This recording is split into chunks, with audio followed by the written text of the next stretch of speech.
What's up YouTube, John here, and in this video I want to show you the new iPad Pro, the new Apple Pencil, the new MacBook Air, and the new Mac Mini, so let's do this.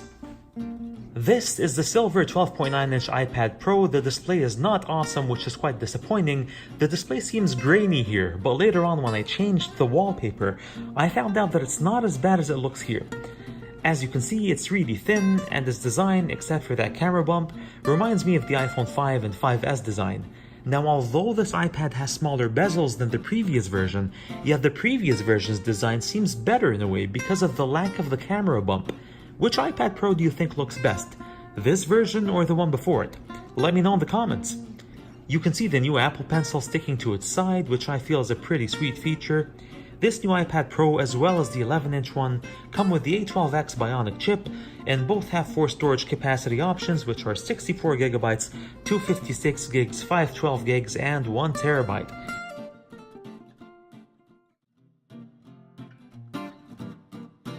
Here you can see some of the pictures on it, and what I'm gonna be doing next is getting to a movie clip to play it, so you can hear how loud this iPad is, and boy is it loud.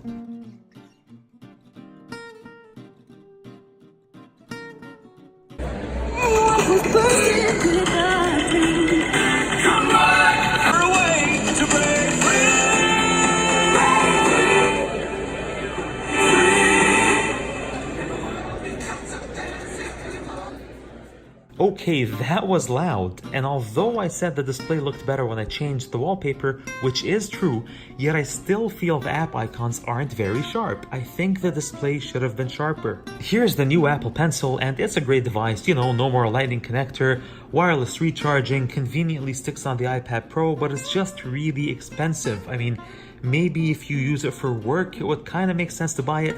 Otherwise, I would just use the older iPad Pro and the older Apple Pencil.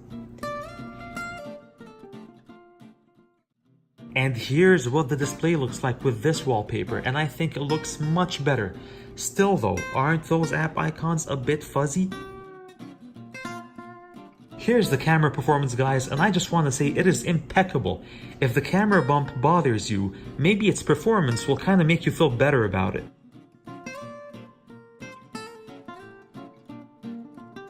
And here's the MacBook Air, guys. It's a nice device, it's light. The one you see here is the gold version. I wouldn't buy that color, but that's a matter of taste.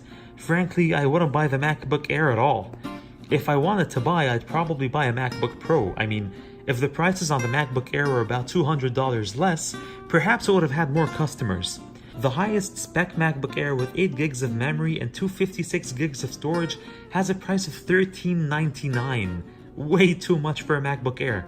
If I was willing to spend that kind of money, I would be okay paying $100 more for the MacBook Pro with 8GB of memory and the 256GB of storage. And here's the Mac Mini, guys, and here are the prices. Now, if you want to buy an Apple computer and you don't do work, say at a coffee shop or something, maybe all you need is a Mac Mini, and you could take it home or to the office, connect it to a screen, keyboard, and mouse, and you're in business. So that's it for this video, guys. Which of these devices do you like the most? What price do you think is reasonable for the device that you like? Please let me know in the comments section, and if you like this video, please like, share, and subscribe, and thank you for watching.